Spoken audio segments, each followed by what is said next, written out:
Alors, euh, en termes de soumission à l'autorité, l'arrivée du Covid-19 a créé une rupture. Quoi qu'on puisse penser de la pertinence des mesures prises, je te fais une liste. Obligation de confinement, les citoyens se confinent. Obligation de port du masque, les citoyens portent le masque. Obligation du pass sanitaire, les citoyens se vaccinent ou se font tester. Obligation vaccinale, ce n'est pas encore généralisé, mais on a déjà 68% des Français qui y sont maintenant favorables. Alors, encore une fois, hein, quoi qu'on puisse penser de ces mesures, elles traduisent une restriction de liberté à une échelle qui est complètement inédite en Occident depuis 1945.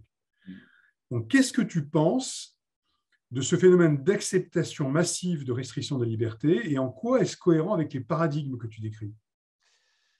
Alors, la cohérence est avec la chaotisation.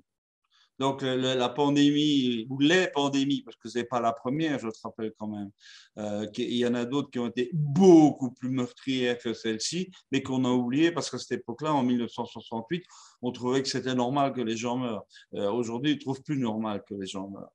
Et donc, on est bien dans une suite de pandémies et celle-ci fait partie de cette chaotisation de la relation entre la sphère humaine d'une part et la sphère de la vie d'autre part. Bon, cela étant posé, la question que tu poses est une question tout à fait étonnante dans la mesure où on a effectivement, si on le regarde de la planète Mars, on a effectivement des gouvernements considérés comme démocratiques au suffrage universel qui prennent des mesures de coercition extrêmement dures, extrêmement autoritaires, alors que fondamentalement, les gens qui prennent ces décisions, je pense en France à M. Macron, est tout sauf un Waffen-SS, enfin, je veux dire, il n'est pas connu comme étant quelqu'un de très autoritaire, au contraire, on l'a toujours décrit comme quelqu'un qui était un peu hésitant, etc. etc. Donc, ce que j'essaie de regarder avec les yeux de ta question, c'est qu'est-ce qui s'est passé? La trouille d'abord. Il ne faut jamais oublier que l'homme est un animal sécuritaire. La pyramide de Maslow, elle dit, un, d'abord survivre, deux, tout de suite après la sécurité. Donc, dès le moment où on touche à la zone la plus basse de la pyramide de Maslow, à ce moment-là, on touche à quelque chose qui est vraiment les couches profondes de l'individu. Que fait l'État? Je veux que l'État assure ma sécurité. C'est la première demande d'un citoyen à l'État d'assurer sa sécurité. Dans ce cas-ci, la trouille est immense. Alors, est-ce qu'il y a de bonnes raisons que cette trouille soit immense? En ce qui me concerne, j'ai beaucoup de questions derrière ça, mais je ne suis pas médecin, je ne suis pas épidémiologue, je ne suis pas virologue, donc je ne crois pas que ce soit le lieu et le moment ici d'étaler mes convictions. Donc je dis simplement que la trouille a été entretenue, que je pense, et je ne suis pas complotiste pour un quart de centime, mais je pense que les grosses firmes pharmaceutiques se régalent chaque fois qu'il y a la possibilité d'utiliser une pandémie pour faire beaucoup d'argent. Donc, et là encore, on est dans ce que tu dénonçais il y a 5 minutes, la dictature du financiarisme.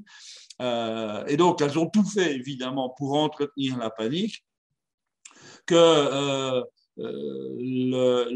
donc les gens, les masses, et là je vais me montrer peut-être un peu trop élitaire, je ne sais pas, mais les masses, 80% des gens, ils veulent de la sécurité, mais ils ne veulent pas qu'on touche à des choses importantes. Les choses importantes, c'est le pain et les jeux.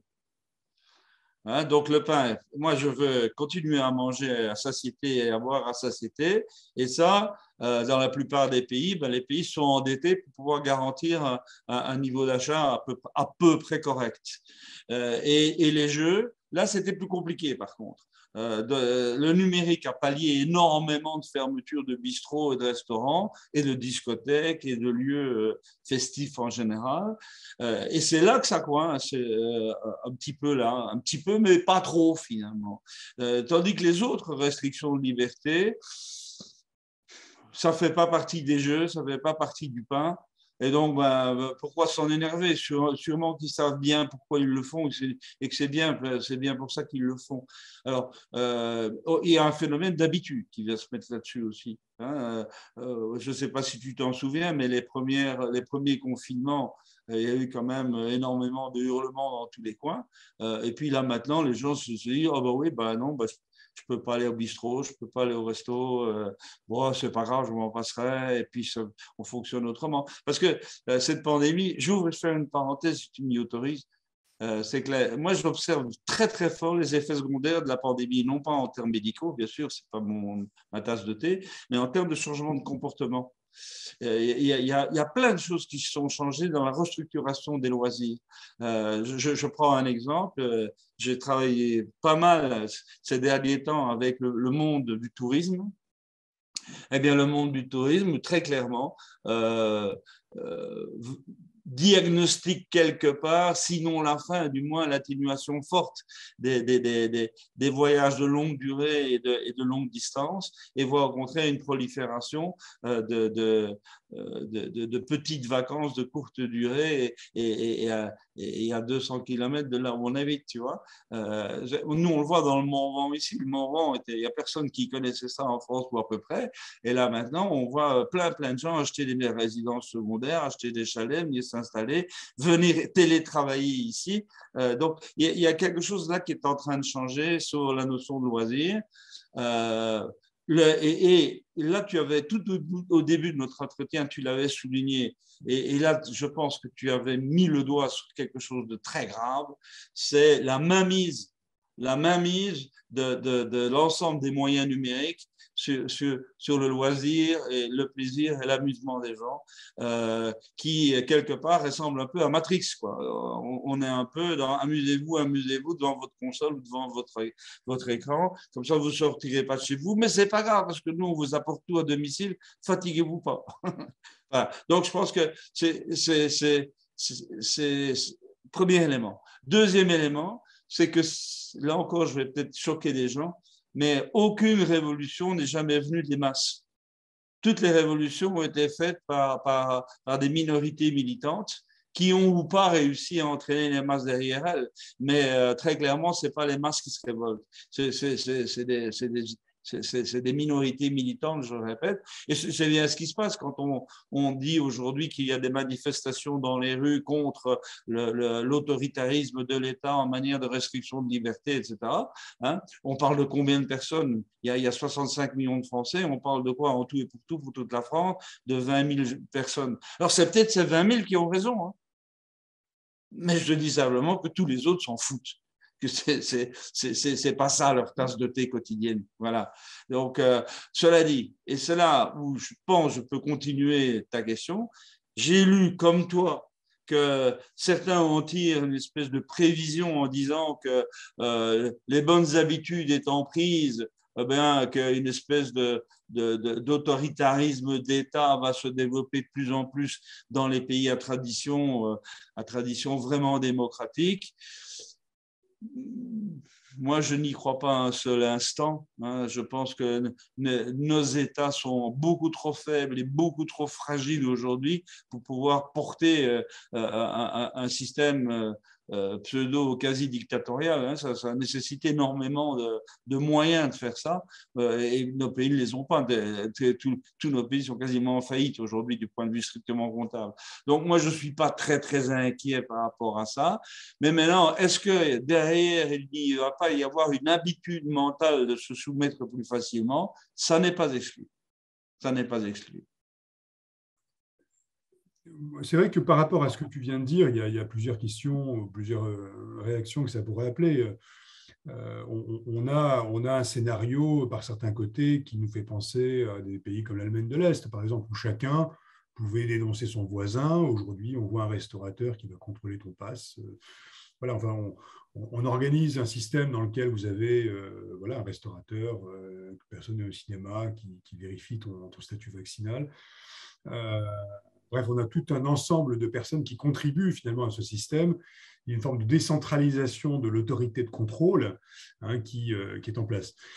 Donc, qui peut effectivement peut-être nuancer cette analyse. On parle quand même aujourd'hui en Autriche d'obligation vaccinale avec des amendes, peut-être de la prison ferme. Enfin, bon, bref. Puisses-tu dire vrai et les mois qui viendront nous montreront ce qui se passe. Je voulais donc interroger aussi le penseur que tu es euh, par rapport au fait que tu as des personnes un petit peu de référence pour nous tous, hein, des gens comme Cyrulnik, comme Nassim Nicolas Taleb, comme Chomsky, qui ont été, comment dire, qui ont adhéré à 100% avec ces mesures de restriction de liberté.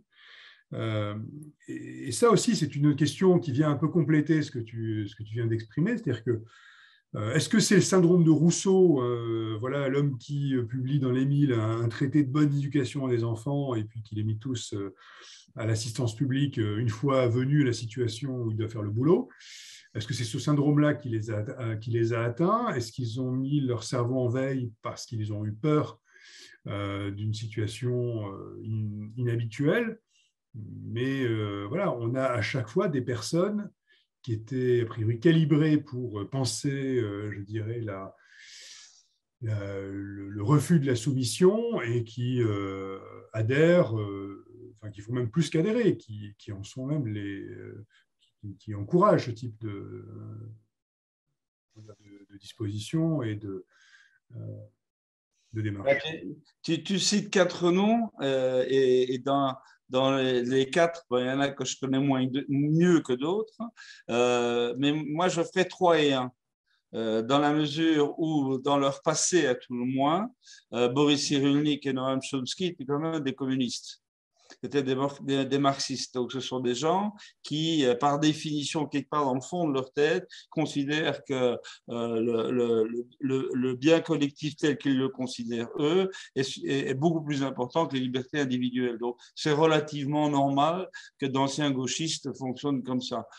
Idem pour idem pour Rousseau. Hein. Le syndrome de Rousseau, c'est bien ça. C'est un type que je déteste, Rousseau. Jean-Jacques Rousseau, c'est épouvantable. Les seuls trucs intelligents dont il est parlé, c'est l'état de nature de l'homme d'une part et c'est le contrat social d'autre part. Et ce sont deux idées qu'il a volées à Thomas Hobbes. Donc c'est un plagiaire et effectivement dans sa vie réelle, c'est un infâme personnage qui était tout le temps en train de pleurnicher, de dénoncer tout le monde, qui a expliqué à tout le monde comment il fallait éduquer les enfants et qui, je crois, en a eu 2 ou 3, les a foutus à l'assistance sociale. Donc, c'est pas un bon exemple. Donc je pense que ça, on est plutôt là dans une tendance gauchisante, appelons ça comme ça, qui, par principe, et je ne fais pas de jugement de valeur, je dis simplement, ce n'est pas ma tasse de thé, mais qui, par principe, considère que le groupe a tous les droits et que les individus n'en ont pas. Donc, moi, je suis juste de l'obédience inverse. Je suis fondamentalement libéral et je crois qu'il faut tout faire pour préserver son autonomie, mais non pas au détriment des autres, avec les autres. Bon, cela étant posé, il y a un autre cas qui est intéressant que tu as cité et que je connais un petit peu mieux, c'est M. Taleb. Alors, M. Taleb est quand même un personnage. C'est l'auteur d'un livre qui s'appelle Le Cygne noir, cygne étant l'oiseau. Hein, ce monsieur vient du monde des mathématiques. C'est un immense statisticien libanais qui est devenu américain ensuite et qui a utilisé les statistiques pour faire une très, très belle fortune dans le monde de la finance spéculative. Et là, ce qui m'interpelle chez lui et son adhésion à cette idée il faut qu'on soit obéissant, il faut qu'on marche tous au pas de loi, là, je crois que c'est parce que pour lui, les statistiques sont devenues une religion. Et comme l'ensemble de toutes ces décisions politiques ont été prises sur base de données statistiques dont on peut discuter le bien fondé, parce que je ne me permettrai jamais de discuter avec le monde médical de bien fondé des décisions médicales. En revanche, du côté matheux, là, je me sens un peu plus à l'aise quand même. Il faut tout de même reconnaître que un peu partout dans le monde, notamment en France, on a usé et abusé de biais statistiques épouvantables. C'est des erreurs qu'un étudiant de première année de licence ne ferait pas. Hein. Donc, ça veut dire quelque part, ou bien les gens qui ont fait ces calculs ne sont pas des statisticiens, ou bien les statisticiens qui ont fait ces calculs étaient à la solde de puissances non mathématiques non identifiées. Hein. Donc, voilà. Donc je pense que chez Taleb, on peut peut-être expliquer ça comme ça, parce que c'est un homme de liberté, lui, au contraire des deux autres. Mais je pense que sa religion de la statistique, quelque part, a fait mettre son goût de la liberté individuelle un peu en sourdine. Mais je peux te citer des tas d'autres gens qui viennent du monde de gauche et qui sont extrêmement critiques sur les attitudes autoritaires du gouvernement. Tout à l'heure, tu parlais de mon ami Edgar Morin, hein, il a quand même écrit des articles assez virulents sur la manière dont cette pandémie était traitée avec autoritarisme, ce qui le révoltait profondément. Et pourtant, c'est un homme qui était communiste, toute sa vie, il était de gauche et l'a revendiqué extrêmement fort. Donc voilà. Sur cet exemple rassurant, je vais te proposer de poursuivre parce que on a assisté à toute une série de mesures sanitaires. On a assisté à l'élargissement progressif de cette fameuse fenêtre d'Overton, hein, qui est la fenêtre un peu d'acceptation ou de rejet de l'inacceptable. Et est-ce que tu penses qu'on est vraiment sur des mesures à caractère sanitaire ou est-ce que le but aujourd'hui t'apparaît comme autre que sanitaire? Alors, je te l'ai dit tout à l'heure, en ce qui me concerne, je suis moi pas du tout complotiste. Alors que chaque fois qu'il y a une situation d'exception, qu'il y ait des groupes de pression qui se mettent en place pour en tirer le meilleur parti pour eux, ben ça, c'est vieux comme le monde. Donc, c'est clair qu'il y a certainement du côté politique des factions extrémistes qui voudraient bien en profiter pour être beaucoup plus autoritaristes, qu'il y a certainement des lobbies industriels dans le monde de la pharmacie, par exemple, pour tirer un meilleur parti financier possible de tout ça et faire vendre beaucoup de doses de vaccins dont on n'est pas tout à fait sûr qu'ils servent à quelque chose, etc. Ben bon, tout ça pour dire que une situation de crise, par définition, attire les parasites et les rapaces. On va appeler ça comme ça. Hein. De là à dire qu'il y a quelque part ailleurs un centre de décision qui manipule cette pandémie de manière à instaurer un nouvel ordre économique ou politique international, je ne le crois pas du tout. Je ne crois pas du tout, ça s'appelle de la paranoïa, ça. Si je te parle de Klaus Schwab et de son bouquin Le Great Reset, je ne sais pas si tu l'as lu ou si tu as un petit peu pris connaissance de tout ça. Mais c'est vrai qu'on s'interroge, il y a un certain nombre de personnes qui s'interrogent sur finalement le fait que ce qui se passe en ce moment favorise deux grands groupes d'intérêt, les groupes d'intérêt du numérique et les groupes d'intérêt de la finance, hein, puisque ce sont ceux qui ont qui ont peu souffert, voire qui ont beaucoup tiré parti de la crise. Maintenant, bon. Oui, non, mais ça c'est sûr. Ça, c'est sûr que le monde, un certain monde industriel et un certain monde de la finance derrière ce monde industriel a tout intérêt à ce que cette pandémie ne finisse pas et que de plus en plus de gens aient très très peur et dépensent leurs sous ou fassent dépenser à l'État ses sous pour pouvoir, comment dirais-je, mettre des moyens sanitaires colossaux à disposition sans savoir vraiment si c'est ça qu'il faut faire et comment il faut le faire. Là, je te rejoins complètement. De là à dire que c'est prémédité, que c'est pensé, que c'est un complot internationaliste contre la démocratie, je ne le pense pas. Comme toujours, Les charognards ne dirigent pas le troupeau de lions, hein, ou de buffles plutôt. Quand il y a un buffle qui meurt, les charognards arrivent, mais c'est pas les charognards qui mènent le troupeau. Donc, moi, j'ai l'impression que oui, les charognards, il y en a plein. Et je pense qu'on va encore en découvrir des fameux. Est-ce que c'est eux qui dirigent le troupeau? Je n'ai pas l'impression. Ils n'ont pas intérêt. Enfin, voilà, moi, je ne suis pas complotiste du tout. C'est le seul vaccin que j'ai, c'est celui contre le complotisme. Alors justement, tu es un spécialiste de la prospective. Ouais, ouais. Alors, on va revenir sur ce terrain-là. Alors, on voit actuellement un glissement vers le numérique, hein, qui n'apparaît pas spécifiquement dans ta description du nouveau paradigme. Aujourd'hui, pour ouvrir un compte bancaire, tu es soumis à une reconnaissance faciale, hein, en tout cas sur un compte bancaire par Internet.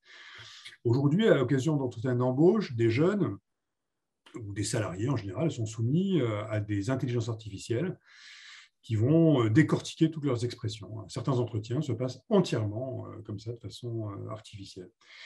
Avec le pass sanitaire, on ne peut plus déguster un café sans présenter notre état de santé.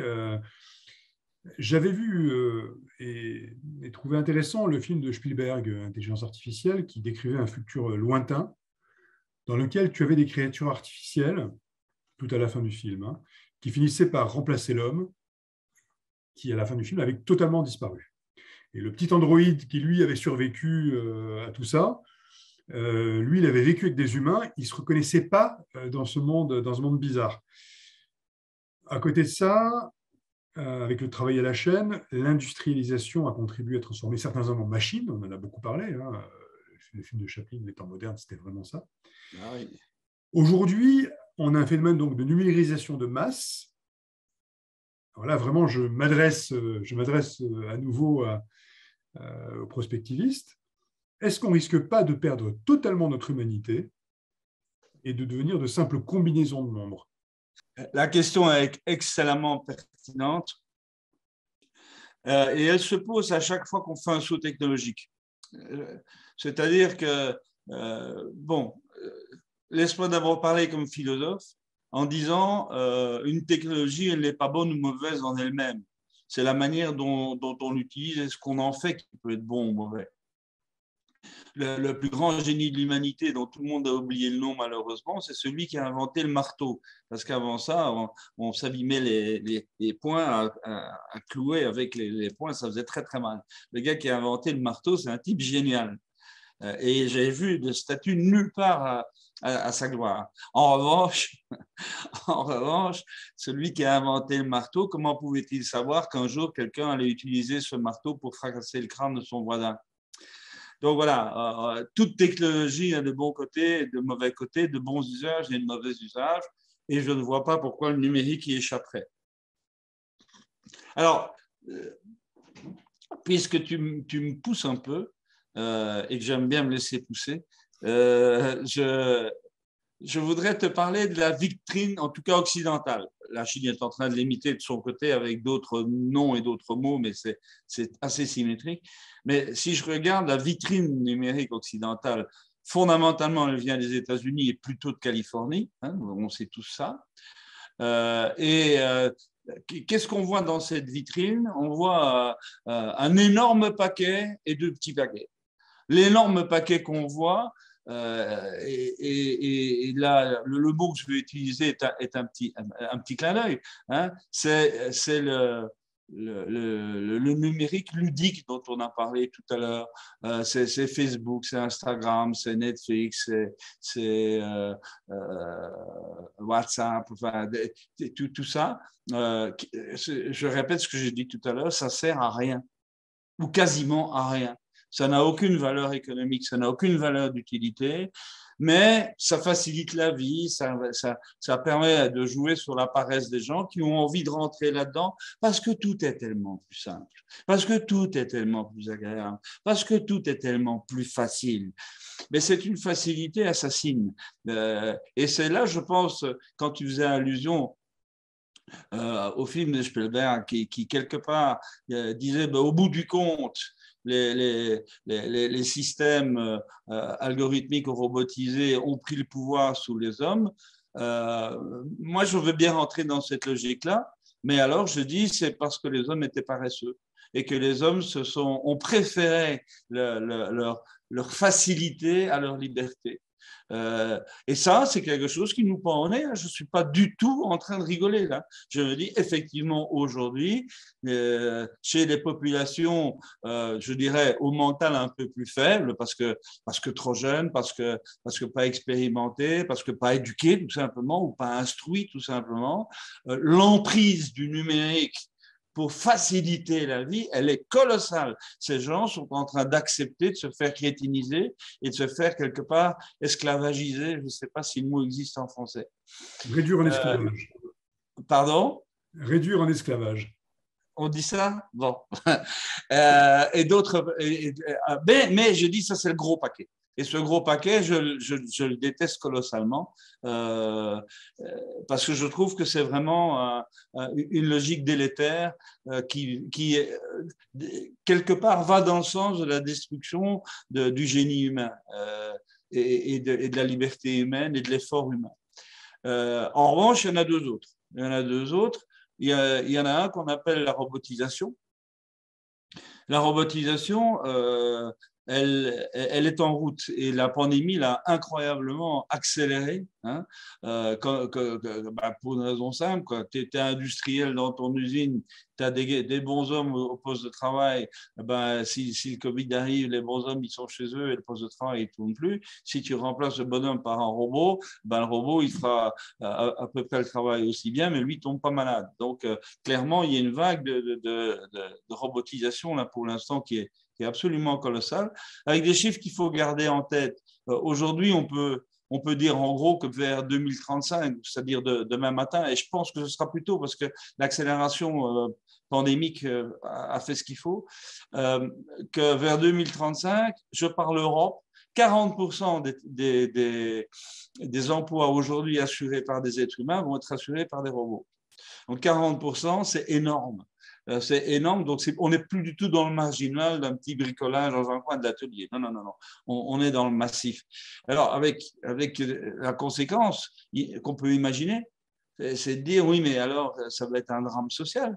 Parce que toutes ces personnes qui vont être remplacées par des robots, ils vont se retrouver au chômage. L'histoire montre que ce n'est pas vrai. Chaque fois qu'il y a un saut technologique, on croit que ça va être un drame social et ça ne l'est pas du tout parce que le saut technologique induit plein de nouveaux métiers, de nouveaux travaux alentour où des êtres humains vont pouvoir faire des choses intéressantes et peut-être plus intéressantes, peut-être moins éreintantes, moins fastidieuses, moins dangereuses. Hein. Moi, je préfère d'imaginer la guerre du futur sur des robots qui se tuent que des mecs qui se tuent. Donc voilà, tout ça pour dire que je ne crois pas au drame social. Je crois plutôt que la robotisation de beaucoup de tâches va libérer ce qu'il y a de meilleur en l'homme. Maintenant, soyons clairs, et là c'est avec mon langage physicien que je parle, c'est qu'il y a un déplacement du centre de gravité des activités humaines. Hein, c'est très clair que l'homme-machine dont tu parlais tout à l'heure en faisant allusion à Charlie Chaplin, hein, tu machinisais le bonhomme. Ici, le robot va réhumaniser le bonhomme et va faire appel à tout ce qui ne pourra pas être robotisé, à toutes ces facultés mentales et physiques que jamais un robot ne parviendra à faire, notamment tout ce qui est relationnel, tout ce qui est intuitionnel, tout ce qui est imaginatif, tout ce qui est créatif, tout ce qui est simplement affectif, tout ce qui est lié à la relation entre personnes dont tu peux parler si bien tout à l'heure. Donc, moi, je ne suis pas très inquiet là-dessus, sur le phénomène de robotisation. Alors, il y a la troisième paquet. Donc, il y avait le ludique, il y avait le robotique, et puis il y a l'algorithmique. L'algorithmique qu'on appelle IA. Et tu vois, je suis prudent en disant IA, parce que IA, pour la grande majorité de nos contemporains, ça veut dire intelligence artificielle. Et là, je hurle. L'intelligence artificielle, ça n'existe pas. C'est un abus de langage journalistique. Il n'y a pas d'intelligence artificielle. Un ordinateur, c'est une machine électromécanique la plus stupide qui existe. La seule chose qu'elle soit capable de faire, c'est ajouter des 0 et des 1. Alors, d'accord, elle en ajoute beaucoup et très vite. On est d'accord. Cela dit, elle les ajoute comment? Grâce à un programme qui, lui, est de la pure intelligence humaine. Donc, autrement dit, la puissance de calcul de l'ordinateur amplifie l'intelligence humaine, mais ne la remplace pas. Et là, je crois qu'il faut se méfier de la science-fiction. Je crois qu'effectivement, IA, il faut qu'on appelle ça l'intelligence amplifiée ou l'intelligence augmentée. Mais ça n'a rien d'artificiel. Ça n'a rien d'artificiel. Un ordinateur, c'est un amplificateur et rien d'autre. Et si on ne met rien en amont, il n'amplifiera rien. Donc, je ne suis pas du tout inquiet sur les mondes science-fictionnels où la machine prendrait le pouvoir sur l'homme. Je suis beaucoup plus inquiet, au contraire, sur le numérique ludique où on se laisse aller. Et on se dit, ben, on ne fera plus rien. Ben, il y a bien une machine qui le fera à ma place. Et donc, on renonce à vivre, on renonce à créer, on renonce à construire. Et ça, c'est le danger. Ce n'est pas que la machine devienne la reine du monde et que l'homme devienne l'esclave de la machine, je ne pense pas. Qui va programmer les machines et qui va avoir l'intelligence de définir quelles sont les tâches à faire ou à ne pas faire et les choix à faire dans les différents cas litigieux, ce qu'on appelle les cas de conscience. Une machine n'a pas de conscience. Hein. Donc voilà, on met tout ça ensemble. Je suis beaucoup plus inquiet de la contagion du numérique ludique que de la montée en puissance des robots et des algorithmes. Alors, encore une fois, il faut toujours nuancer quand on émet un avis comme ça. Si l'algorithme est conçu par un petit nombre pour contrôler, manipuler la majorité des autres, on retombe dans un problème éthique à ce moment-là. Comme aujourd'hui, moi je me souviens, j'étais en Californie, j'ai vécu longtemps en Californie, et à peu près au moment où la contre-culture californienne a commencé à s'occuper d'informatique, et c'était voilà, la libération de la parole, la libération de la conversation, plus de limites, on peut tout dire à n'importe qui, à n'importe quel moment, c'est magnifique, c'est génial, très bien. Et ça a effectivement donné un Facebook, par exemple. Un Facebook qui est, je ne sais pas si tu te souviens de ça, mais Facebook, Mark Zuckerberg et ses copains ont créé Facebook, le livre des visages, parce que ça servait en fait à donner des avis sur les jolies filles de l'université de manière à pouvoir élire la plus jolie fille de l'université. C'est ça l'origine de Facebook. C'est pas bien méchant. Aujourd'hui, si tu regardes Facebook, c'est la plus grosse machinerie de manipulation de masse qui existe au monde. Et donc, le rêve californien, la contre-culture californienne est complètement effondrée et a été remplacée par une espèce de dictature numérique massive où on retrouve évidemment tout ce que tu soulignais tout à l'heure et qui me fait très peur, c'est la réduction de la personne humaine à un certain nombre de données qui sont des données numériques qui, en fait, quelque part, façonnent son identité réelle. Alors qu'elle n'est que virtuelle, son identité réelle est infiniment plus riche que la photo qu'on peut prendre de toi ou le son de ta voix ou tes empreintes digitales, tout ce que tu veux. Et donc, on est bien là devant un vrai danger de dépersonnalisation de l'être humain et de son utilisation négative, parce qu'elle peut être positive aussi. Mais moi, j'adore le principe de Gabor. Je ne sais pas si tu connais Gabor. Nicolas Gabor était un physicien qui a été prix Nobel, il était hongrois, et qui disait dès que la technique permet quelque chose, les hommes le font, pour le bien comme pour le mal. Et donc, ça, c'est l'histoire de l'humanité. Et donc, je crois qu'il faut qu'on soit vigilant. Donc, moi, je suis assez partisan de conseils de sages, quelque part, à l'échelle continentale. Tu vois, je suis quand même un peu cohérent avec mes conneries. À l'échelle continentale, d'avoir quelque part des comités d'éthique pour donner des règles et les faire appliquer à ce monde numérique pour qu'il reste du côté favorable et positif de la construction d'une humanité de qualité et non pas de la destruction et de l'esclavagisation des êtres humains. Donc voilà, aujourd'hui, je ne suis pas inquiet par définition. J'ouvre une parenthèse. J'ai fait beaucoup de conférences de prospective, tu t'en doutes. Et il y a toujours quelqu'un qui me pose une question et qui dit, mais monsieur Lévy, est-ce que vous êtes pessimiste ou optimiste quant à l'avenir?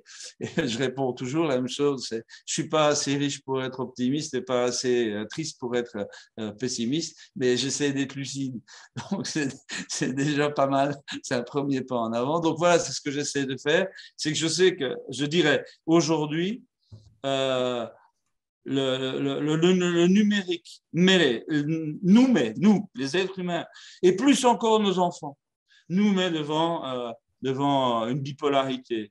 D'un côté, l'esclavage doré, ce que Étienne La Boétie appelait la servitude volontaire. Oh, j'ai plus envie de me tracasser pour ça. Laissons faire les ordinateurs, laissons faire Facebook, laissons faire machin. Hein, l'esclavage doré, qui évidemment aboutit à la décrépitude humaine et de l'autre côté, la libération constructive. C'est que grâce à l'informatique, grâce au numérique, nous avons là une voie royale pour sortir de tout ce qui nous pèse depuis des siècles et qui nous use depuis des siècles et qui nous casse depuis des siècles et nous dit, vas-y, fais-le, vas-y mon gars, marche, le chemin est là, il est ouvert. Et là je suis heureux, si on est de ce côté-là. Donc voilà, on est devant ce choix-là et comme toujours, non, je ne veux pas dire toujours, comme souvent, l'humanité prend une espèce de voie du milieu qui n'est pas toujours la plus exaltante, mais qui est quand même souvent prudente. Voilà.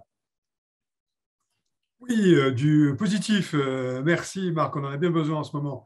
Alors, toujours dans le cadre des dystopies, des questions un peu fondamentales qu'il y a en ce moment, il y en a une qui est quand même assez essentielle.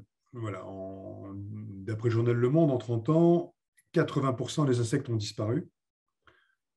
En Chine, les hommes pollinisent à la main. On est aujourd'hui, le biotope ne va pas bien de manière générale, la mer ne va pas bien, la population humaine a été multipliée par plus de 3 en seulement 70 ans.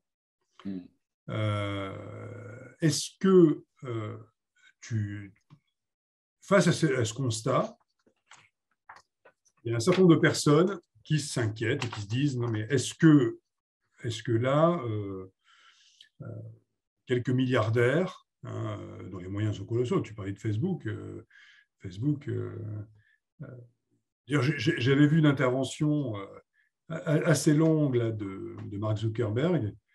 Il parlait que fric, quoi. C'est incroyable. Ce gars, il y avait que ça qui l'intéressait. C'était assez bizarre. Je dis bon, il pourrait peut-être penser. Non, c'était que de l'argent. Bref, est-ce que tu penses concevable que quelques milliardaires pourraient se dire non mais on est trop nombreux sur Terre. Est-ce que c'est un pur délire complotiste ou est-ce que c'est un truc qui pour toi pourrait s'entendre? Alors, est-ce que j'ai une tête de milliardaire? Tu n'as pas une tête de milliardaire, tu n'as pas une tête de complotiste. Bon, j'ai déjà 2 qualités à tes yeux, alors. Non, je dis que je suis pas milliardaire, mais que je dis que le problème de la démographie humaine, il est posé aujourd'hui. Il est clairement posé pour une raison qui n'est pas du malthusianisme au sens historique du terme, mais qui est beaucoup plus fondamentale que ça. C'est qu'on l'a rappelé tout à l'heure, un système quel qu'il soit, pour pouvoir fonctionner, il a besoin de ressources. Et que notre petite Terre, elle a des réservoirs de sources qui ont été accumulées pendant des milliards d'années, mais qui sont de volume fini. Alors, la seule unique ressource qui vient de l'extérieur, c'est l'énergie solaire. Et l'énergie solaire, elle sera là tant que le Soleil fonctionnera, c'est-à-dire on en a encore pour 5 milliards d'années. Cela étant posé, donc est-ce que toutes ces ressources qui sont là peuvent satisfaire les besoins de l'ensemble des êtres humains qui vivent sur Terre? Alors, ce qui est intéressant quand même, c'est d'avoir en tête quelques chiffres. L'évolution de la démographie humaine, c'est celle-ci. Donc, je parle bien de la totalité de la population humaine sur Terre. À l'époque du petit Jésus, on devait être à peu près 200 millions sur Terre, c'est-à-dire 3 fois la France d'aujourd'hui, sur toute la Terre. On a atteint le premier milliard en 1800. En 1900, on a atteint 1,7 milliard. On a dépassé les 2 milliards aux alentours de 1925. On est arrivé à 6 milliards en 2000. Nous sommes aujourd'hui à 7 milliards, 8, presque 8. Et en 2050, on sera à 10 milliards. Donc, ça veut dire que tu as là une exponentielle incroyable. Elle croît à une vitesse folle. Et tu te dis, comme parfois les économistes un peu naïfs le disent, mais c'est génial. Plus il y a de consommateurs sur Terre, plus on va pouvoir vendre de trucs, plus on va vendre de trucs, plus on va avoir de croissance du PIB. C'est juste bien. Oui. Sauf que pour pouvoir fabriquer les trucs, il faut des ressources et que l'évolution des ressources pose un problème. Pourquoi? Parce qu'il y a les ressources renouvelables et les ressources non renouvelables. Jusque-là, je n'ai rien inventé. Les ressources renouvelables, par définition, elles se renouvellent. Donc ça, c'est la bonne nouvelle du jour. Mais les ressources non renouvelables, chaque fois qu'on puise dans le réservoir, il y en a moins dans le réservoir. Et un jour ou l'autre, il n'y en aura plus dans le réservoir. Là où l'exthermodynamicien que je suis pousse un cri d'alarme, c'est de dire cette différence entre ressources renouvelables et ressources non renouvelables. D'abord, il faut qu'on en discute. Et deux, quelle est la proportion? Aujourd'hui, les ressources renouvelables, ça couvre à peu près 15% des besoins de l'humanité et 85% des besoins de l'humanité sont couverts par des ressources non renouvelables, donc qui s'épuisent. Point 1. Point 2, même en imaginant une belle évolution de meilleure utilisation des ressources renouvelables, elles ne dépasseront pas, pour une raison thermodynamique qui s'appelle le rendement théorique maximum de Carnot, elle ne dépassera pas 20% des besoins actuels de l'humanité. Donc, ça veut dire que pour 80% de nos besoins actuels, nous sommes dépendants des réservoirs limités et finis de ressources non renouvelables. Voilà, ça c'est le deuxième point. Troisième point, quand on fait la différence entre ressources renouvelables et ressources non renouvelables, je suis d'une prudence de Sioux. Pourquoi? Parce que quand on parle de ressources renouvelables, l'exemple le plus connu, c'est l'éolienne. Alors on dit, mais le vent, il y en aura toujours du vent. Ça ne s'épuise pas, le vent. Donc, tant qu'il y a le soleil qui chauffe d'un côté et de l'autre côté, il fait froid, l'air va se déplacer, l'énergie cinétique de l'air va être là, ça s'appelle le vent, elle va faire tourner une hélice qui va pouvoir produire de l'électricité. Ouais, jusque-là, ça va bien.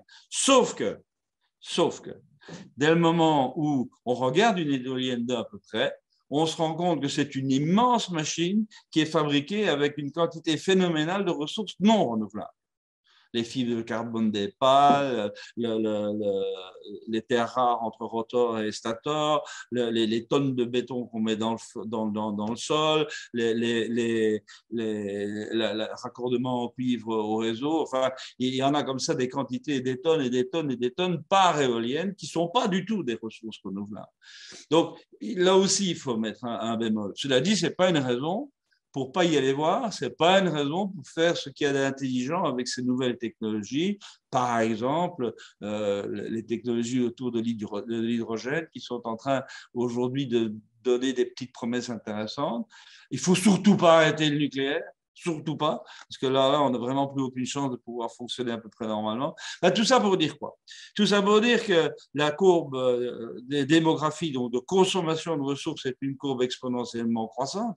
J'ai cité quelques chiffres tout à l'heure, alors que par définition, la disponibilité en ressources est une courbe décroissante. Ce qui se renouvelle reste à peu près stable et ce qui ne se renouvelle pas diminue. Donc la somme des deux, c'est une courbe décroissante qui se croise en un point. Et ce point, ça porte un nom en anglais, c'est le peak point. Peak, le pic de la montagne, où ça monte d'un côté, ça descend de l'autre. Et le peak point, c'est quand? Ça, c'est une bonne question. Et aujourd'hui, à peu près toutes les études convergent aux alentours de l'an 2000. Donc, autrement dit, nous ne sommes plus. Non, nous avons dépassé le peak point. Qu'est-ce que ça veut dire? Ça veut dire qu'avant qu'on dépasse le peak point, La disponibilité de ressources est supérieure à la consommation, donc on est dans une logique d'abondance. Mais une fois qu'on a passé de l'autre côté du pic-pôle, les deux courbes s'inversent et on est donc dans une situation où la disponibilité de ressources devient inférieure à la demande en ressources. Et on est donc dans une situation de pénurisation. Alors la question se pose, qu'est-ce qu'on fait? Les ressources renouvelables pourront au mieux satisfaire 20% de nos besoins d'aujourd'hui. Ça veut dire qu'on a le choix entre deux scénarios extrêmes. Ou bien la population mondiale est divisée par 5 et on retombe à 2 milliards. Et ça, à peu près tous les calculs convergent aux alentours de 2 milliards. Soit on ne diminue pas la population mondiale, mais on doit se contenter de vivre avec 1/5 des ressources dont nous disposons aujourd'hui. Donc voilà, ou bien on est très nombreux et très pauvres, ou bien on est beaucoup moins nombreux et on peut vivre à peu près normalement. Est-ce que ça veut dire qu'il faut prêcher les exterminations massives d'êtres humains? La réponse est évidemment non. En tout cas, avec mon nom et avec les voyages touristiques qu'on a proposés à ma famille à Auschwitz, j'y tiens pas trop. Donc, moi, ce que je voudrais, c'est de poser ce problème. Et moi, j'ai beaucoup eu de soucis là-dessus en disant, nous avons vraiment besoin de réfléchir à des manières pacifiques, positives et constructives de faire baisser la population mondiale. Et la faire baisser relativement rapidement, sans bien sûr passer par la violence, ça va de soi. Donc, il y a des tas de tentatives qui ont été faites et qui sont faites. C'est beaucoup plus lent que prévu et malheureusement, c'est beaucoup trop lent. En gros, ce qu'on sait, c'est que toute autre chose restant égale, la population mondiale va probablement pas dépasser les 10 milliards. Elle va se stabiliser autour des 10 milliards et va naturellement décroître après, mais beaucoup trop lentement. Et c'est le problème, il est là. Il est dans le beaucoup trop lentement. Et que donc, on sera beaucoup plus vite pauvre qu'on sera moins nombreux. Voilà, en gros, c'est ça que ça veut dire. Donc voilà, moi je dis simplement qu'il faut vraiment qu'on réfléchisse à ça. Et de nouveau, tu vois, je suis cohérent. Je pense que c'est une réflexion qui doit avoir lieu au plus haut niveau. Est-ce que c'est l'ONU? Est-ce que c'est les continents? J'en sais rien, mais il faut que ce soit vraiment au plus haut niveau. Ça ne sert à rien qu'on bricole dans le Morvan pour faire baisser la population du Morvan. De toute façon, elle baisse toute seule sans problème. Donc voilà. Voilà. Est-ce que j'ai répondu à tes questions? Disons que oui, il y a une forme de tabou absolu sur cette question Oui. de diminuer la population qui s'ajoute à un autre problème de fond. Et tu parlais du risque d'effondrement de la Chine, et en soi, c'est quelque chose qui est pas absurde dans l'absolu, vu la situation démographique extrêmement problématique de la Chine, où on se dit, mais comment vont-ils gérer le problème des retraites? Donc c'est vrai que... il n'y a pas que, il n'y a pas que. Il n'y a pas que, non, mais tous voilà, on se retrouve aujourd'hui et le problème va s'étendre avec une situation où on va avoir énormément de retraités. Alors, comment est-ce que tout ça va être géré? Là, on est dans une situation un petit peu intermédiaire où les retraités d'aujourd'hui sont plutôt plus riches que les générations qui les ont précédés. Mais effectivement, on peut s'attendre, en toute logique, à ce que le partage du gâteau devienne vite plus compliqué. Mais bon, Je peux interrompre là-dessus. vas-y. L'exemple de la Chine est intéressant. Comme tu sais, hein, lorsque Mao Zedong était au pouvoir, il a compris une chose, c'est que la démographie délirante, déliramment croissante de la Chine était une catastrophe. Donc, il a promulgué la loi de l'enfant unique, qui était une autre catastrophe, pour la bonne et simple raison, c'est que comme les familles chinoises préfèrent avoir un fils qu'une fille, on a tué des tas de petites filles et on a maintenant un déficit de sexe colossal. Je crois qu'ils sont à 57% de garçons contre 43% de filles.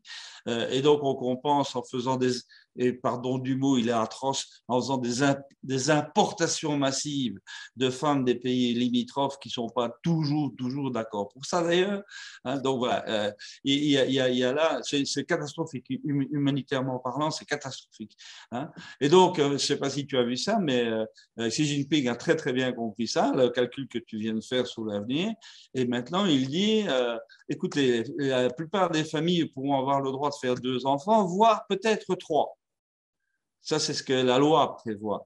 En revanche, tous les sondages montrent c'est que les familles ne veulent pas avoir 2 enfants, ils ne veulent pas faire 3 enfants. Elles veulent rester au contraire sans enfants. Et donc, on a là quelque chose qui est le calcul politique et démographique qui est une chose, et le regard des couples sur leur avenir de vie en disant après moi les mouches, quoi. Moi je vais travailler, je vais gagner de l'argent, ah ben, je vais vivre bien, et si j'ai des enfants, ça ne marchera pas du tout.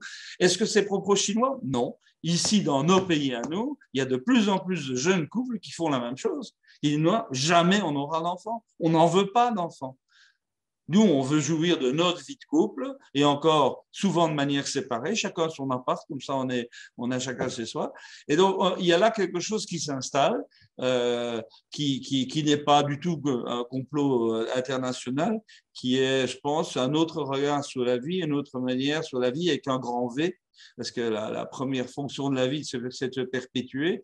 Et nous, êtres humains, pour toutes ces raisons, dans toute une série de cas, on est en train de faire le raisonnement contraire, ce qui est en soi fort inquiétant, mais aussi quelque part légitimé par des chiffres effrayants. Le nombre de gens que je rencontre qui sont des enfants de 20-25 ans qui aujourd'hui sont affolés par la tournure que prend l'évolution du monde, et qui, dès lors, ne prennent aucun engagement, ni familiaux, ni même conjugaux, ni professionnels, qui veulent plus de CDI, qui veulent juste travailler 6 mois, se faire un peu de pognon, puis faire autre chose, aller ailleurs. Donc, on est dans le non-engagement. Probablement, une grande partie de ça, de la cause de ça, c'est la panique par rapport au futur, je crois. Aujourd'hui, les optimistes, c'est ta génération, hein, c'est pas les gamins de 20 ans. Hein. Alors, on va tenter d'être optimiste. Ouais. Toi, tu es un spécialiste des sujets systémiques, Oui. de la noétique et de la mystique. Oui. Alors, est-ce que tu peux d'abord les définir et ensuite nous dire en quoi ces approches peuvent nous aider par rapport au futur, justement? Bon, alors les trois sont des beaux leviers pour le futur. Alors, je vais essayer d'être très court. La systémique, c'est quoi? La systémique, c'est l'étude des systèmes complexes. Voilà, c'est tout. Alors, qu'est-ce que c'est un système complexe par rapport à un système pas complexe? Un système complexe, c'est un système où les interactions entre les éléments sont plus importantes que les éléments eux-mêmes. Par exemple, toi, tu es un système complexe fabriqué avec 80 000 milliards de cellules, mais ces cellules interagissent tout le temps entre elles, et c'est ce qui fait que tu es toi. Essaye d'imaginer que toutes tes cellules demain matin, ou là tout de suite, tiens, décident de finalement, Jean-Pascal, on ne veut plus en faire partie, on se barre, tu deviens une flaque. Et là, tu es mal, tu vois.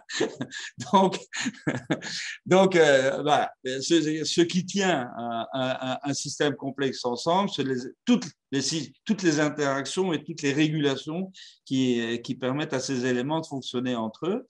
Ce qui explique pourquoi un moteur de voiture ou un moteur de camion, tu peux le démonter et le remonter.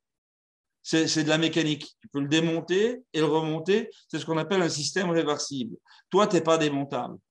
Si je prends un grand couteau et que je te coupe en rondelles, je pourrais te démonter en rondelles. Ça, oui, mais pour te remonter vivant après, ça va être dur. Donc, toi, tu es un système irréversible. Eh bien, cette irréversibilité, c'est un des critères de complexité. Alors, pourquoi est-ce que ça fait révolution, ce truc-là? Parce que tout simplement, quand les scientifiques en général, mais l'homme de la rue aussi, veut résoudre un problème qui se pose à lui, il a tendance à utiliser la méthode de Descartes. Et la méthode de Descartes, ça consiste d'abord à démonter le truc en chacune de ses pièces, de comprendre ou de réparer les pièces défectueuses et de tout remonter. Et puis, hop, voilà, on a résolu le problème, c'est chouette. Et ça, c'est de la mécanique. Le problème, c'est que ça ne marche pas comme ça. Alors, la médecine en est un bel exemple. toute la partie mécanique de la médecine est parfaitement bien contrôlée. Un cœur, c'est une pompe, un poumon, c'est un soufflet, un muscle, ben, c'est tension-détention, un os, c'est de la charpente. Donc, en gros, tout ça, la médecine aujourd'hui maîtrise relativement bien. Survienne une saloperie quelconque, mais qui est holistique et non plus analytique, qui s'appelle le cancer, qui s'appelle Ebola, qui s'appelle le sida, qui s'appelle Covid-19, eh ben, la médecine, elle est baisée. Parce qu'elle ne parvient pas à assumer avec ses méthodes habituelles ce qui est mécanique, ce qui est complexe, ce qui est systémique. Et donc, on a là, aujourd'hui, une vraie révolution scientifique qui est en train de se mettre en place et qui est passionnante. C'est justement tout ce monde des processus et des systèmes complexes et donc de la systémique. Ça, c'était le point 1. Alors, la systémique est très importante pour l'avenir. Pourquoi? Parce que, évidemment, notre monde devenant de plus en plus complexe, son fonctionnement devenant de plus en plus complexe, ses institutions et ses interrelations devenant de plus en plus complexes, nécessairement, il va falloir que nous utilisions des approches systémiques pour résoudre nos problèmes humains de demain et non plus, comme on l'a fait depuis des siècles, des approches strictement mécaniques. Voilà. Donc, ça, c'est le premier point. Deuxième point, tu m'as parlé de la noétique. La noétique, ça, c'est pas un néologisme, hein, c'est un mot qui est juste pas connu, c'est tout. La noétique, c'est la branche de la gnoséologie, tu vois, ça c'est épouvantable. C'est l'étude de la connaissance. La gnoséologie, c'est une branche de la philosophie en général et de l'épistémologie en particulier. Hein, donc la noétique, c'est la branche qui s'occupe, en gros, comment élaborons-nous, nous les humains, nos connaissances et comment utilisons-nous, nous les humains, notre intelligence pour créer ces connaissances. Donc la noétique, c'est ça. C'est au départ, en tout cas, c'est un domaine d'étude. Il se fait que la montée en puissance, et ça vraiment, là on parle de demain, la montée en puissance de ce qu'on appelle aujourd'hui l'économie matérielle, hein, c'est-à-dire au-delà de l'économie industrielle, c'est l'économie de la connaissance, de l'intelligence, du talent, l'économie de l'information, etc., etc., etc., très typiquement relève de la noétique. D'où, moi, l'hypothèse que je propose, pas l'hypothèse, la proposition que je fais, c'est que le paradigme qui est en train de naître sous nos yeux et qui va faire la suite de la modernité puisse s'appeler le paradigme de la noéticité, hein, construit sur le mot noétique, parce que manifestement nos patrimoines essentiels et vitaux deviennent de plus en plus immatériels. Quand un gamin à 25 ans s'il a le choix entre hériter je sais pas, j'invente, de 2 millions d'euros de ses parents ou d'avoir une éducation professionnelle, universitaire ou cognitive de haut niveau, pour le monde de demain, il vaut mieux qu'il ait un diplôme que d'avoir les 2 millions de pognon, quoi. Donc, on est bien en train de voir là un basculement de la notion de patrimoine qui va vers l'immatériel, donc vers le noétique. Voilà. Donc, c'est quelque chose que aujourd'hui, la noétique est en train de se développer très fort, évidemment, également à travers tout le travail de recherche et de construction des algorithmes, parce que l'algorithme étant jamais qu'une simulation du mode de fonctionnement de l'intelligence humaine dans certains cas, ben forcément, ça fait appel à des notions noétiques, d'où cette interaction forte. Et alors, troisième mot avec lequel tu me taquines, c'est le mot mystique. Alors, quand on dit mystique, aujourd'hui, en général, on dit « Ouh là là là là, Sainte Thérèse d'Avila, ouh là là !» Non, je crois qu'il faut regarder la mystique avec un autre regard. Beaucoup des grands maîtres du bouddhisme, de l'hindouisme ou du taoïsme étaient des mystiques. Alors, qu'est-ce que ça veut dire, ce mystique, hein? C'est pas l'acception qu'on en a souvent en Europe. Ça, c'est du mysticisme, c'est pas de la mystique. La mystique, c'est quoi? C'est l'ensemble de toutes les techniques, de toutes les méthodes qui visent en fait à établir la reliance la plus parfaite entre ce que je suis et le réel qui m'entoure. et de m'inscrire dans ce réel, dans sa plénitude, dans son silence, dans son unité, dans sa simplicité, dans son accomplissement, et de trouver ma place là-dedans. Hein. Et donc, un mystique, c'est pas quelqu'un qui résonne, R-A-I-S-O-2-N-E, c'est quelqu'un qui résonne, R-E-S-O-N-E. Il entre en résonance avec ce qui l'entoure. Et donc, cette notion de mystique, elle est très, très, très présente dans les traditions spirituelles orientales. Elle est beaucoup, beaucoup moins, voire combattue du côté occidental. Juste un exemple, il existe une belle mystique musulmane qui s'appelle le soufisme. Et aujourd'hui, les islamistes pourchassent et persécutent les soufis partout où ils sont, hein, parce qu'ils ne veulent pas admettre qu'il puisse y avoir un islam de l'interprétation, comme on dit de manière un peu pédante, un islam de l'herméneutique, c'est la lettre, point barre. Hein, et il n'y a pas à interpréter, c'est comme ça. Hein, et bien là, évidemment, le mystique, il dit juste le contraire. Il dit non, moi, le Coran, c'est quelque chose que je reçois et qui me permet de développer ma résonance avec le grand tout, avec Allah, avec le un, appelle ça comme tu veux. Voilà. Donc, tout ça veut dire que la mystique est très, très importante pour le nouveau paradigme. Pourquoi? Parce que je pense que c'est elle qui va permettre d'alimenter ce grand besoin en spiritualité dont j'ai parlé tout à l'heure. Et je pense qu'aujourd'hui, c'est vraiment curieux de voir le nombre de gens qui lisent des comptes rendus de grands sages indiens, de Vedanta ou des taoïsmes, voilà, et voir qu'on retrouve que dans notre Europe, il y avait quand même des gens qui étaient des très grands mystiques. Je pense à Maître Eckhart, par exemple, ou Hildegard de Bingen, qui est des gens colossaux du XIIe siècle et qui avaient développé au sein du christianisme une vraie mystique au-delà des religions, ce qui les a d'ailleurs fait condamner par la papauté, cela dit entre nous, ça va de soi, il ne faut pas déconner quand même. Voilà, est-ce que j'ai répondu à ta question? Oui, merci beaucoup. C'est vrai que tu as répondu dans le sens où à la fois tu as répondu sur leur définition et puis qu'est-ce qu'on pouvait en faire. Et le fait que tu en aies parlé, moi, ça me donne envie de partir à la découverte de tes nombreux livres, justement, qui parlent de tout ça.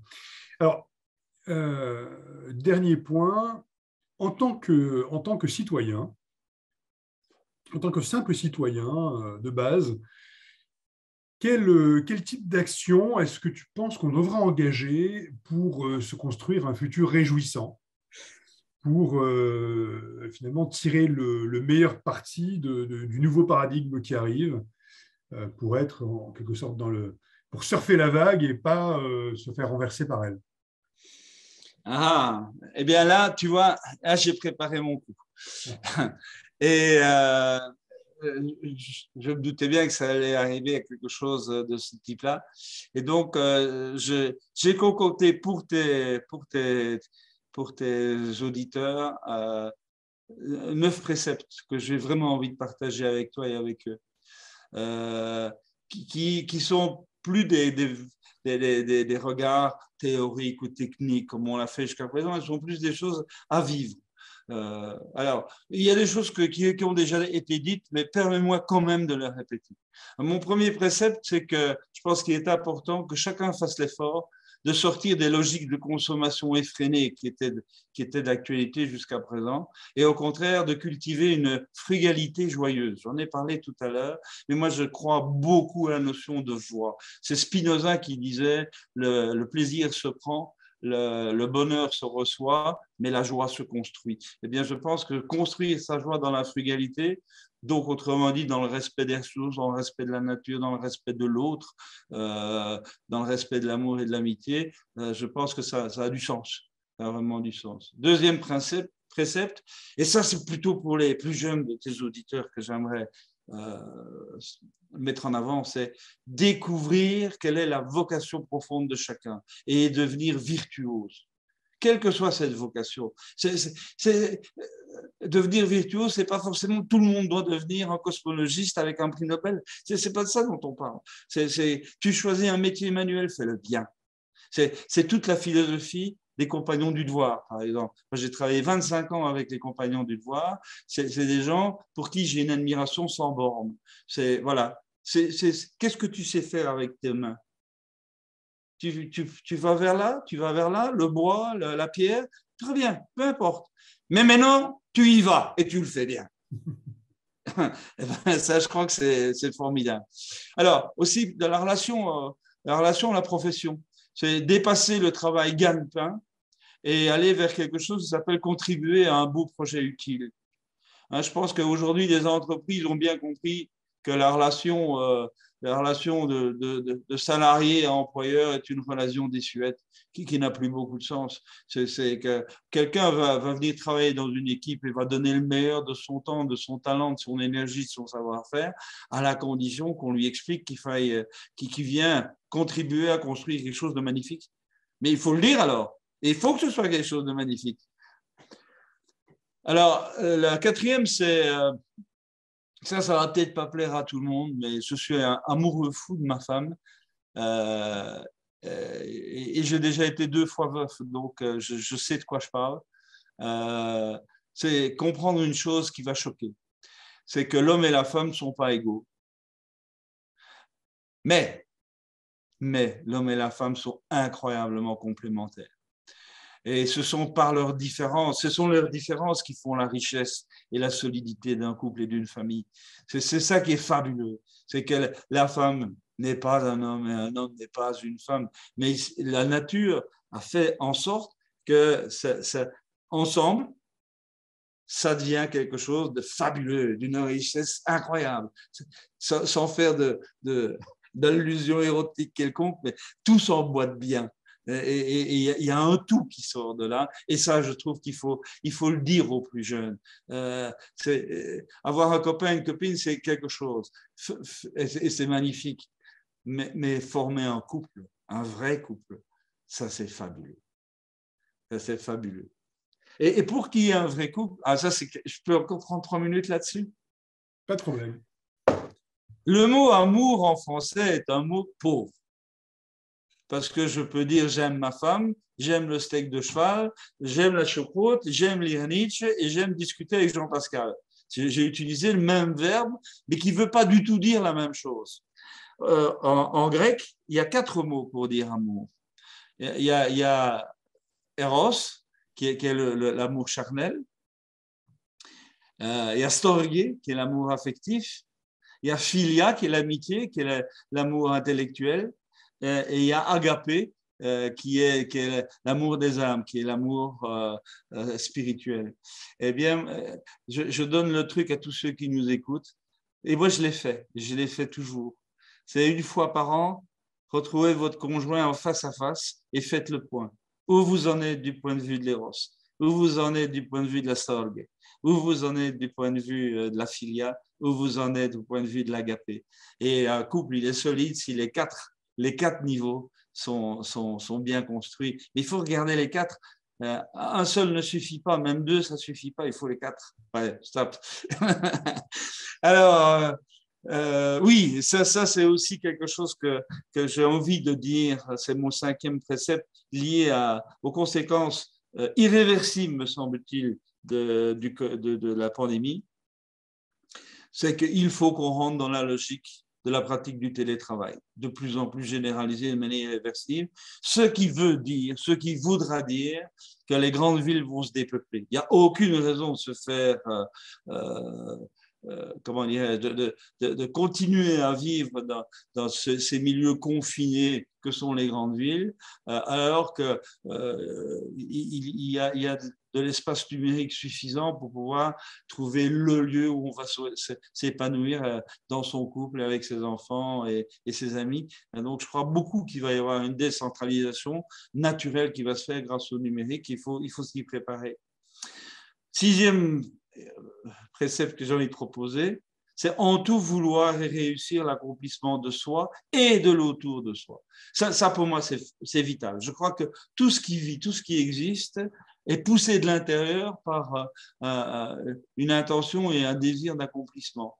Mais si on ne s'accomplit que soi contre les autres, on rate son accomplissement. En revanche, si on fait tous ses meilleurs efforts pour accomplir soit son intériorité, mais ce qu'il y a autour de soi, c'est à ce moment-là où on atteint ce qui a été défini par Spinoza comme étant la joie de vivre. La joie, c'est ça, c'est l'accomplissement de soi et de l'autour de soi. Alors, septième précepte, ça va peut-être énerver l'un ou l'autre, c'est éradiquer tous les idéaux et tous les idéalismes.